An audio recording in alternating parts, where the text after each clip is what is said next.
And on today's show, is a qualified plan always better than a non-qualified life insurance plan? Part 4 of this week's series, Life Insurance for Tax-Free Income, with co-host and nationally recognized insurance product expert, Mike McLaughlin. Hi everyone, I'm Steve Savant, syndicated financial columnist and contributing author to Backroom Technician in Innsmouth. Let's get down to business. Well, welcome to the show, Mike. It's great to be back. Well, day 4, we're talking about, this is a big debate online. Every time I bring this up, all the fund people attack us, and I'm just trying to be fair. We're talking about qualified plan versus non-qualified plan. But let's get out the good stuff first. If you're in a high tax bracket, or if your employer is matching, or if you're in a high tax bracket and he's matching, I'm doing a 401k all day long. Yeah, I'm going to take as much free money from my employer as possible. Absolutely, and I'm doing it. My tax bracket's high. I'll take the tax relief. I'll take the free money. I'm doing that all day long. But it's interesting. Mike, this is such a hard thing to talk about because people are so used to doing 401ks. I'm all over 401ks. If you're in a high tax bracket or you're getting a match from your employer, call it a day. I'm not ready to discuss it. But if you don't have a high tax bracket or you're not getting a match, I think you need to start looking at this. If the average middle American is contributing about $1,000 a year, which doesn't sound like a lot, maybe $1,200, you may only be saving $180 to $200 in taxes today. You also are giving up basis and Social Security benefit issues later on. Talk about the impact of this, because this matters. Yeah, you take a look at an impact of married filing jointly here with most Americans. They're looking at between a 15 to 25% tax bracket. So, putting aside $1,000, they're basically saving $200 to maximum $250, probably closer to $230 with the effective tax bracket. Just as you said, I'm going to leverage $230 today. For 20 years down the road, I'm going to get that $1,000 out plus gain, and I'm going to be at that current tax bracket, which hopefully in 20 years I'm at a higher tax bracket just from wage earnings and from savings and investments down the road. So you really have to take a look at, and I know it's a crystal ball as to what tax rates are going to be, but we can probably assume that the chances are that tax rates are going to be higher down the road in some form, whether it be capital gains or whatever. I think that today, that may be a small benefit to have in order to get really severely taxed down the road. When you're considering it, you need to do the full examination and analysis to find out what's the best way to go. If I'm a middle-class American and I'm looking for, I'm already conditioned to having this taken out of payroll, so I could understand very easily dollar cost averaging on a monthly basis into a life insurance contract. My issue is if I'm not getting a match and I'm in a low tax bracket anyways, blended tax bracket, most middle Americans are, they probably should be looking at this as another alternative, which they haven't done in a long time. But you brought up another side point again. We're talking about, excuse me, let me get that one up, Social Security. Now, we looked at this yesterday, and Mike walked through this. If you missed our show yesterday, hop out to the site on Wednesday's show, because Mike actually walked through the Social Security and the secondary step, the provisional income test, to show you how this impacts retirees. My goal, if I was not in a qualified ERISA 401k, I still have basis in my life insurance. That's coming out free. My actual policy loans to gain under current tax law is coming out free. It's not going to ever fall on any of these two-step processes. Absolutely. And when you think about not impacting this, $25,000 in today's terms for a husband and wife, average American, and not getting taxed on either 50 or 85% of that, that alone more than doubles the tax savings that you have from that $250 savings that you have by putting your $1,000 in there. So when we're taking a look at income planning, so many people fail to take a look at what you keep. And this is one thing that we really have to keep in mind, because it's a large portion of middle America's impact. From an asset base, it can be more than a $100,000 decision, and making sure that we treat that $100,000 decision properly is really critical in the planning process. We're looking now at just a traditional 401k plan and an expense that people don't see off the fund all the time. And we're looking at the estimated cost of record keeping. Now, there's admin charges for qualified plans. I'm not talking about the employer side of this equation. Fair enough. Let's just talk about the employee side. They're going to be paying a little bit for the 404A compliance. Has a cost to it. Somebody's paying it. Yeah. And whether it's downloaded directly to the employer or the employee, somebody's picking it up. But now with the new, this 2 years ago, the 408B2 full disclosure, they have to say everything that the fund's into. Fund charges, the statement of information, the record keeping fees, this all has to be now disclosed. Yeah, and when you think about it, this is a fairly inexpensive one, but at the same time, keep in mind this goes on top of, this is just record keeping. This doesn't go into the account fees, the management fees, all those types of things. And I think one thing that we sometimes gloss over is that in the last couple of years, the person or advisor who's actually doing this plan, he can't provide fiduciary advice to you.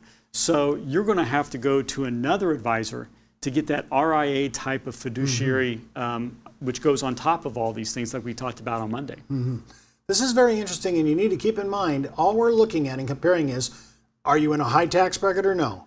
Are you getting matched or not? And now we're looking at the expenses of playing in this. I need to see the full net result, the total fee drag, tax drag, all the options, especially when I come out in distribution. I'm not willing to give up basis any longer. I need to look at it. When we come back from the break, we're going to continue looking at qualified. Now we're going to look at a little bit at non-qualified and let you compare it and come to a decision yourself. It's not how much money you make for your clients, it's how much money they get to keep, especially in retirement. But retirement income could cause Social Security benefits to be taxed. One tax advantage alternative is life insurance designed as a non-modified endowment contract that can generate tax-free income without taxing Social Security benefits. These contracts offer differing funding options depending upon your client's risk tolerance. For more information on how life insurance can be part of your retirement planning, just email me at steve@downtobusiness.tv. Brought to you by Ash Brokerage, the practice enhancement company. Well, welcome back to our second segment. I'm with my co-host, Mike McLaughlin. Mike, we're looking at a contract from Allianz, one of our top income indexed carriers, and they are they're ranked in almost every grid I've seen, top 3. So these guys are players.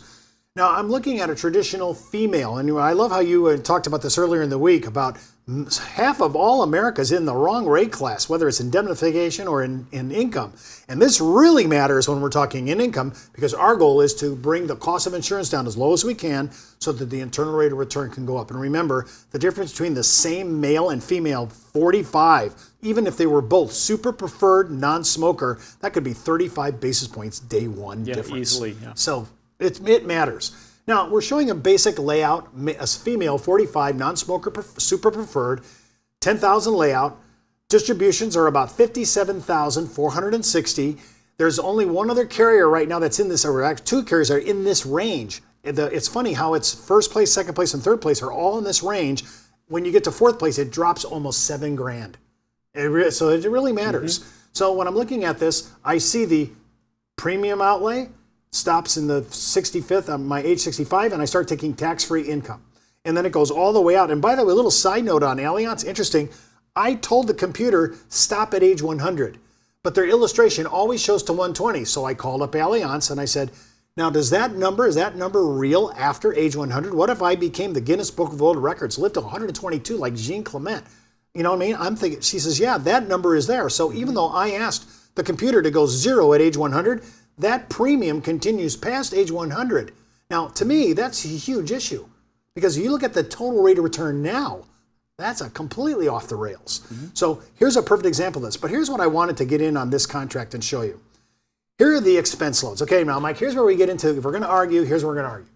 I have a $10,000 premium, and I have to pay $500, so I got 5% right out of the get-go. And if I add now, it's 5.9% of charge. This is why, and I'm fully disclosing it as I've been doing it for almost 30 years.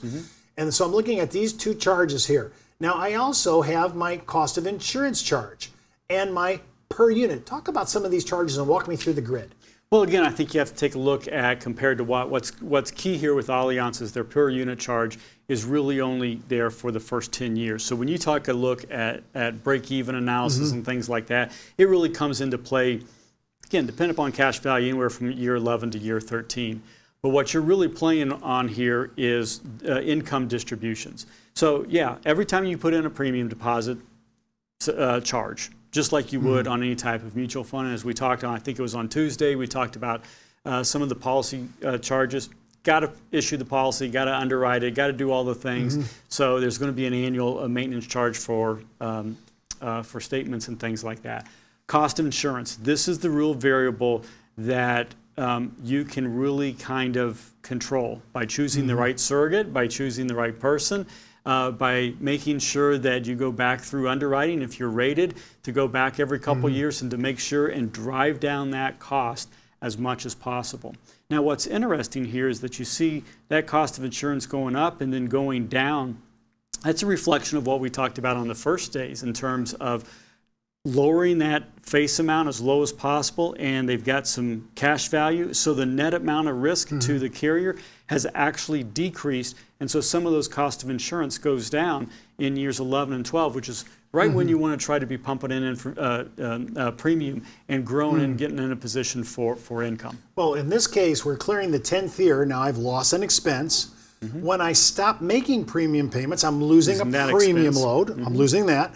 I'm still continuing the policy fee for infinitum, but I noticed another, look at this demarcation line at the distribution at age 65. I'm increasing, all of a sudden dropped again because the designer, just happened to be me, I designed this to drop again to the corridor to try to get it as low as I can to manage this out. And if I could levelize it, and I tried to see which one was better, I looked at that, and those are my expenses. So when I'm looking at this, and we've done some research on this in-house, where we've seen about 8-9 years your actual expense loads against a qualified plan. Now, again, keep in mind, I'm even throwing in the $200 savings that Middle America might be getting on this. Let's just say that that's true. And I'm going to put that back in and look at that number, but I'm also going to take out the term life insurance because that would be fair for the equation. I'm about the 8th year where my numbers start to become kind of even, where I'm actually paying about the same. But it isn't until about the 11th or 12th year, somewhere in that vicinity, where I actually now become better from an expense load point of view, and that's where the real drama comes here. Basis, we preserve basis by doing this. We will not have any influence on Social Security taxation whatsoever. When you start putting those numbers against a full lifestyle model, well, that's all the time we have for today. Remember, before moving forward with any of the ideas on our show, always consult your tax advisor, legal counsel, or your broker-dealer compliance officer. Missed an episode? Just go out to our site, downtobusiness.ashbrokerage.com. Want to email me? steve@downtobusiness.tv. And remember, you could be wiser as an Ash Brokerage advisor. I'm Steve Savant with Mike McLaughlin. We'll see you tomorrow.